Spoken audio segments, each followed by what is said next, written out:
And wouldn't Anton Strawman look good as a member of the Toronto Maple Leafs? Because for my money, the way he's playing in Tampa Bay right now and what he can do there as probably their third defenseman, probably good enough to be a top pairing for the Maple Leafs. But we'll talk more about that in a bit with Dave Mishkin. Wow, Dave Mastel. That is tremendous. Hello. And now I am looking for Dave Mishkin. It's Mike Richards calling. How are you, Mike? Dave, good to hear your voice. How are you, my friend? And good to hear yours as well. I'm happy to hear that you're fly, be free. Yeah. Swimming downstream, I hope. Yes, it is actually. It's been pretty good. Although, I got to be honest, since we've done this, so we've done about 5 months. We're probably about 5 months into this, Dave. I don't know how many times we have had to stop down in non-sports stories. Sometimes it was natural disasters, which of course in Tampa, it came up that side of the coast. That must have been a little scary. Is there any sort of residual effect at this point now of what happened with the hurricane, or is that pretty much done, or what's the circumstance actually in the Tampa area? Well, in the Tampa area, I think the mayor of our city, Bob Buckhorn, said it best that we dodged a bullet, and we did. So the physical effects of the storm coming through, you don't want to say minimal, because for people who did have some damage, or a tree might have fallen on their roof, I mean, that's not minimal. But compared to what it could have been, we really dodged a major bullet. And for me personally, we were fine in terms of the structure of the house and everything else. From an emotional standpoint, though, I will tell you, Mike, I've been here since 2002, and we lived through 4 hurricanes in the summer and fall of 2004 that came through the state. I have never seen this area as anxious and scared, frankly, as the lead up to Irma. Maybe it was the size and the strength and the uncertainty of where it was going to go, which, right up to the last day, nobody, had a definitive path on where it was going to end up making landfall. So, the emotional stress was one thing, but fortunately, the cleanup was mild to moderate, based on what it, certainly what it could have been. And there are other parts of the state. I mean, Jacksonville had flooding issues, and the Miami area had a lot more damage, it sounds like, than we did. But that's just the way it goes. Well, like I said, it's been, whether it was Houston, certainly the division, it seems, with your current president of the United States. And then I think even more so, I think Dave and I were both really rattled this morning after seeing what happened in Las Vegas. It's difficult to, I think sometimes, Dave, to emotionally sort of become connected to sports facts and breaking down NFL games and quite honestly talking about hockey games when you see what happened in Las Vegas. It's very rattling. I think a lot of Canadians don't, because it's not necessarily a gun culture up here. We don't necessarily understand why these things happen, but at a certain point, I think, you being where you are, can you even intellectually sort of come to an understanding of why this happens and how it can stop? No. Yeah. I mean, it's obviously awful and a tragedy, and I think I heard the word senseless today, and it is senseless, and it's hard to get. You're trying to get into the head of somebody who would do such a horrific thing, and I think that's a losing battle, to try and get in the head of somebody like that, whether they felt they were justified or not. It's just awful, and my heart goes out to the community of Las Vegas, which, tying it back to hockey, obviously, and there's a lot of excitement there about the new hockey team, and what an awful thing to occur. And obviously, for the families of the victims, my heart goes out to them. For the people who were wounded and the families of those who were wounded, my heart goes out for hopefully a speedy recovery and a recovery, because you never know how these things are gonna unfold. But yeah, I mean, unfortunately, we seem to be talking about these things, whether they're natural disasters or man-made tragedies, too often. But I think sports does offer a release, whether it's a release from a stressful day at work, or maybe even something like this. People need an outlet, and hopefully, on some level, what we do can help people find that release. I mean, it's a terrible analogy to use on this particular morning, and I feel kind of silly even making that statement, but the regular season is starting, the NHL this Friday, and if it brings some people some kind of comfort or release, then, that's great. And I hope that it serves that role in what limited capacity it can. No, we know exactly what you're talking about, Dave, because you're right. It does seem silly, but yeah, from a sporting sense, you kind of hope that is, because we've seen it before, especially, in the last number of years. 9/11, a lot of people were looking at the Major League Baseball, and they kind of tried to do their part in making, I guess, people go back to normal, so to speak, and thinking of normal terms. And we hope this happens also with this recent tragedy overnight in Las Vegas, and our thoughts and prayers go out. As you mentioned, we're in conversation. Dave Mishkin, the play-by-play voice of the Tampa Bay Lightning. When we're looking at this Lightning club, and let's get into it for a little bit here, Dave. I'm pretty excited about what the Lightning have to offer. I'm going through my preview tomorrow on this show, and right now, and I'm not going to spoil it for anybody, but Tampa and the Toronto Maple Leafs will decide who wins this Atlantic division. And what I like about the Lightning, not only with some of the changes they've made in additions, but you're getting back a healthy Steven Stamkos, which is an all-world talent. How has he been health-wise, and what is the optimism as far as having the captain back in the lineup where he rightfully belongs? He's had a very good preseason, and the injury that he sustained last year, torn meniscus, and I'm really dumbing this down, so bear with me. If there are any orthopedic surgeons out there listening, I apologize in advance. But as I understood the injury as it happened, they had two options for recovery. One was more of a Band-Aid fix, which would have gotten him back sooner, but might have been a little shakier in terms of the long-term prognosis, whether that meant re-injury or just, the thing was going to wear down. So what they opted for was the long-term better fix, but also a longer-term recovery. And I think Zach Parise had a similar situation a few years back when he was still with the Devils. And he said it took him over a year before he kind of felt like he was back to where he was before the injury, or at least close to it. So that kind of explains. And look, they have Steven Stamkos is 27. I mean, there's no reason to try and Band-Aid it when he's got, such a long future still in front of him. So they went for the more in-depth procedure, and it meant a longer recovery. And he even said, he's been through this a few times, unfortunately, broken leg, he had the blood clot. So this is the hardest rehab that he has had to go through. So that kind of paints the picture of what it was like for him. But now that he's kind of coming on the other side of it, he even said that he was skating a little bit last spring as the Lightning made a push to get in the playoffs. And he's like, it's night and day. It's night and day through the summer where he is now as opposed to where he was in March and April. And I think that it's shown in the preseason that physically he feels really good. He ended up playing in 4 of the 7 preseason games for the Lightning, and he missed the first 2. So, in other words, they sat him out the first 2. So he played in 4 of the 5, really over the span of a little more than a week. That's a fair amount of hockey to play in a short amount of time. And he felt he came through with flying colors. Now, the big thing for him, and I will also add in the big thing for Ryan Callahan, who missed much of last season, different injury, different scenario, but also recovered and healthy now, is timing. And so much of what Stammer does in terms of his effectiveness in the offensive zone is based on timing, calming pucks down, being able to get a puck and release it quickly, that one-timer on the power play. I think he's getting there, but I also think that, it's unreasonable to expect that, he can just snap his fingers and pick up right where he left off last November. But, I think the reviews, if you want to call it that, have been really positive based on, where he is, how he feels, and how he's looked so far in the preseason.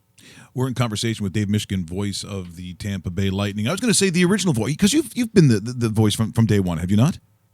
No. Well, Lightning are celebrating their 25th anniversary season. So their first year was 92-93. Oh, okay. And, of course, they don't count the year that we missed in 04-05. So this is the 25th season of playing. But I came in 02. So I came in year 11.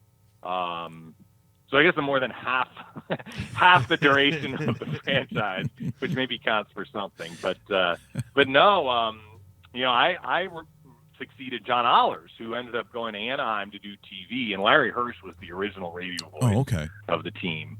But yeah, I've been very fortunate to have been here as long as I have, and saw a Stanley Cup in 2004 and another final in 2015. Also saw the team that finished 30th out of 30 teams. So we've seen both ends of the spectrum during my time here. Well, I'm just curious, Vasilevsky, that we've talked a lot about, certainly up here about his abilities. Generally when previously, if you talk about a Ben Bishop, in our minds, we sort of understand what we're going to see. But this could be a long haul for this young goaltender. Just how many games do we think we're going to see him in? And do you think that there is a challenge to the actual number of games that he's going to have to play as a starter? So, Mike, I'm going to give you my straight dope here. And I understand as a representative of the team, sometimes I have to couch kind of how I answer questions.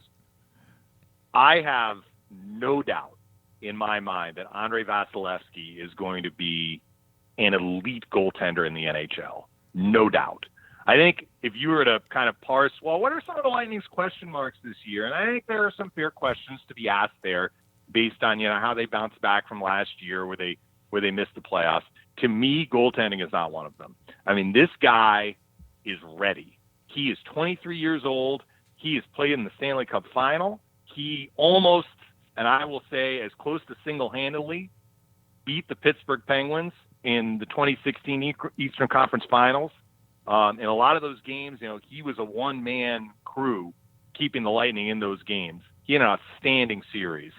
And I understand he is kind of taking over for a guy who was a Vezina finalist, probably still has certainly the capability of being a Vezina finalist, talking about Ben Bishop, one of the best stick-handling, playmaking goaltenders in the league. He's been, a team MVP essentially for the Lightning. Those are big pads to fill.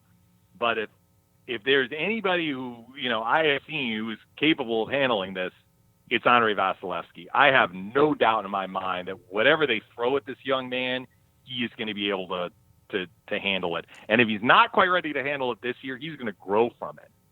That's how confident I am. And look, it's one person's opinion, but that's how confident I am that, he is the man. I mean, he is going to be the Lightning's mainstay in net for the next generation. And at least that's the plan. So, again, I think that there are fair questions to be asked about, how did the Lightning match up with Toronto, a team you mentioned. I think that they are certainly a very young, exciting, dynamic team that's presumably going to take another step forward this year. There's no reason to believe that they won't. I think there's some other teams in the division. Watch out for Florida. They got a very good new coach. They've got health back on their side with Barkov and Huberdeau. I think Ekblad is poised to have a rebound season this year. I love Vincent Trocheck. I think he's probably one of the most underrated stars in the NHL. So I'm not saying the Lightning are poised to, get however many points or win the division or do this or that or the other thing. But I feel so strongly that Andrei Vasilevsky is the guy for the Lightning in net, whether they decide to play him 60 games, 50 games, however they want to break it up with Peter Budaj, who they feel is a very capable, guy to step in, for the odd start here and there. But this is Vasilevsky's team, and I think that he's ready to take the reins. Yeah, definitely. Dave, so if we're looking at the lineup right now on paper, and the finalized lineups officially into the NHL offices tomorrow afternoon, but we have a good idea what this lineup looks like. What is the one concern you have, or the single biggest concern you have with the Lightning entering the year? Well, I wouldn't make it necessarily a specific concern. I think the big thing is just consistency. And this is a team that if they don't put forth the kind of performance that they really need to do night in, night out, they become very average. And we've seen it last year. We've seen it at points in the 2015-16 season where they got off to a very slow start and kind of had to turn it around. And, you're hearing all the right things from the players, like we're hungry, we don't like missing the playoffs. We can't have. I mean, they actually had a pretty good start last year, and it kind of went to about a week after the Stamkos injury, right after Thanksgiving, American Thanksgiving, and then the wheels kind of came off, and they had a very tough middle part of the season, and before they had a furious finish and almost got into the playoffs. But they can't have those types of lapses either from game to game or for a longer stretch. And so that would be, and look, all coaches say we want to be more consistent. I'm not saying anything, earth shattering here, but I think for the Lightning, if they put forth the kind of performance that they're capable of, and you're not going to be perfect every night, but more often than not, I think that a lot of those questions will be answered in a positive way. If they have more stumbles and, they just don't play with the level of urgency that they need to, they're going to struggle, and they're going to get picked off by teams that on paper you might say the Lightning should have an advantage here. But that advantage goes away if you don't execute well enough. So, look, on paper, I think that you're right. Stamkos is healthy. Callahan is healthy. I think Kucherov is poised to have, another step forward year after he scored 40 last year. I think Braden Point is just blossoming into what he can become as a very versatile forward who has poised beyond his years.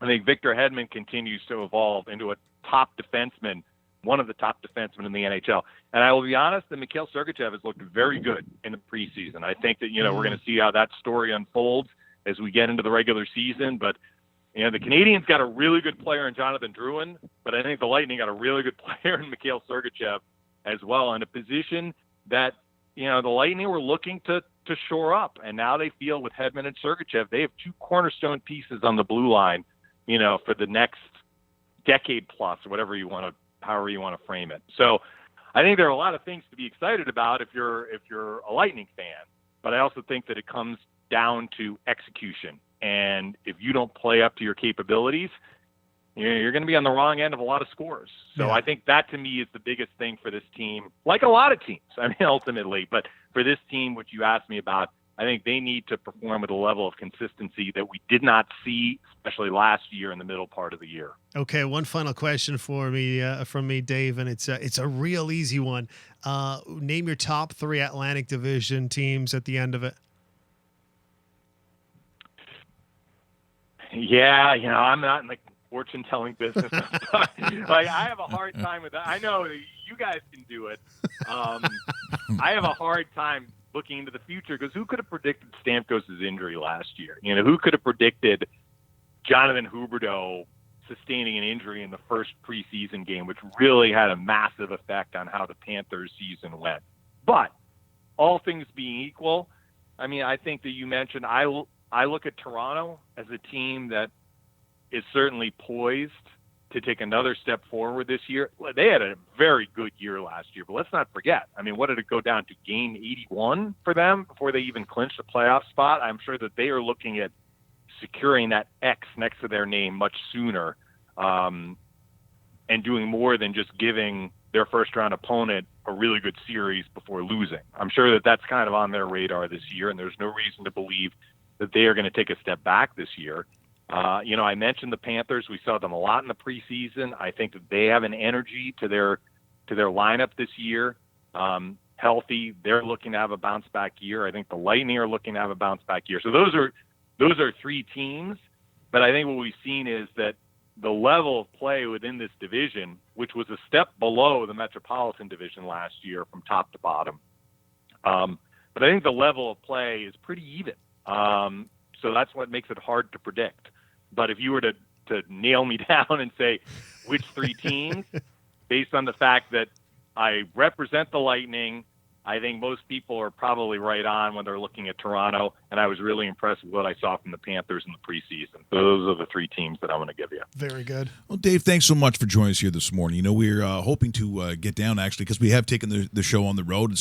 You mentioned that freedom, breaking the chains. That's part of the thing that we wanted to do here. So we do travel with the show. So hopefully we can get down to Tampa Bay, maybe grease up Dave Andrechuk to give us some free stuff. And there you go. And well, yeah, go ahead. Florida's beautiful in January. We got the All-Star game this year. Yeah, so. That's true. Hey, there's a good idea right there. Absolutely. Hey, Dave, thanks so much for joining us this morning. It's always a pleasure. I'm glad that also too that your family is and has been safe since the hurricane going through there, because all of our friends we were out pretty concerned, and you're really not sure until you talk to someone. So thanks for sharing that with us today, because I appreciate that too.